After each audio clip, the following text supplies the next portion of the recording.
नमस्कार, स्वागत है आपका न्यूज़ 19 में। मैं पुलकित सक्सेना आप लोग के साथ। आइए एक नज़र डालते हैं राजधानी जयपुर की ओर।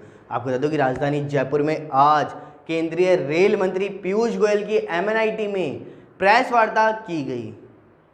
केंद्रीय रेल मंत्री पीयूष गोयल की MNIT में जेएलएन मार्ग पर प्रेस वार्ता में मौजूद जयपुर शहर सांसद रामचरण बोरा, जयपुर ग्रामीण सांसद राज्यवर्धन सिंह राठौड़, बाड़मेर में के कैलाश चौधरी, जोधपुर से गजेंद्र सिंह शेखावत मौजूद रहे।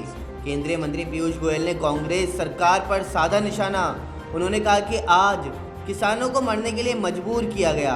कांग्रेस सरकार ने किसानों को समय पर उनकी फसल का उचित मूल्य नहीं मिलने का कारण कांग्रेस सरकार बताया। अगर कांग्रेस सरकार चाहती तो आज किसानों को धरना प्रदर्शन करने की कोई भी आवश्यकता नहीं होती। तो पूछते थे कि भाई हॉल भरा हुआ है कि नहीं, मीडिया सब आई है कि नहीं।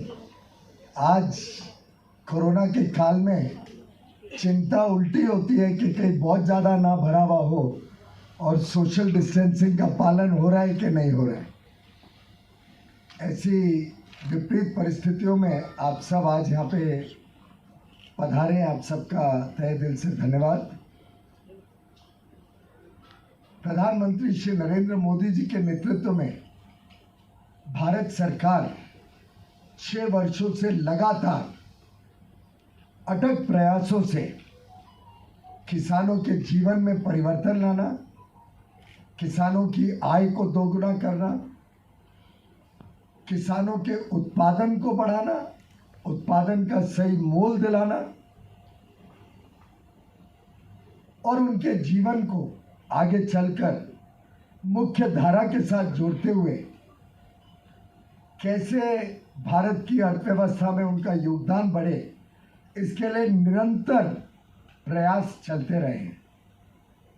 चाहे वो MS स्वामीनाथन कमेटी की रिकमेंडेशन मानने की बात हो, जिसमें लागत से 1.5 गुना कम से कम मिनिमम सपोर्ट प्राइस तय करना हो, चाहे नए वस्तुओं को मिनिमम सपोर्ट प्राइस में लाने की बात हो, चाहे भारत को आत्मनिर्भर बनाने के लिए जो एक ज़माने में दाल अधिकांश विदेश से आया करती थी, इसलिए कि देश, हम सब जानते हैं कि हमारा देश फूड डेफिसिट नेशन हुआ करता था। अमेरिका से, मैक्सिको से, अर्जेंटीना से, ऑस्ट्रेलिया से गेहूं आता था, कनाडा से और दूसरे देशों से दाल हमारे देश में इंपोर्ट होती थी। वहाँ से चल करके किसान की मेहनत के कारण से, कृषि क्षेत्र में काम करने वाले वैज्ञानिकों के कारण से हमारा देश फूड सफिशिएंट नेशन हुआ और फिर फूड सरप्लस नेशन बन गया। इस ट्रांसफॉर्मेशन के दौर में जिस तरह के पॉलिसी रिफॉर्म्स करने की आवश्यकता थी, चेंज करने की आवश्यकता थी, क्योंकि हम एक पायदान से दूसरे पायदान पे आए, लेकिन दुर्भाग्य से उस समय में जो सरकारें थी,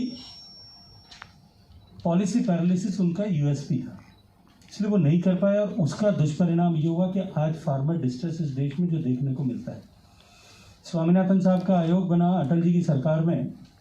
स्वामीनाथन साहब ने अपनी रिपोर्ट दी थी और total policy agriculture sector reform के लिए रिपोर्ट्स दी थी, और उनकी जो 201 रिकमेंडेशन थी, जिसमें land reform, irrigation, free flow of credit, insurance, market reforms, integrated agriculture का प्रमोशन एंड MSP, ये जो है मेजर पिलर्स थे उस रिपोर्ट के। 201 रिकमेंडेशन इन सब पिलर्स में से अलग अलग वर्टिकल से निकली थी। उसमें से 200 जो पॉइंट्स को भारत की सरकार ने मोदी जी के नेतृत्व में उनके ऊपर काम किए।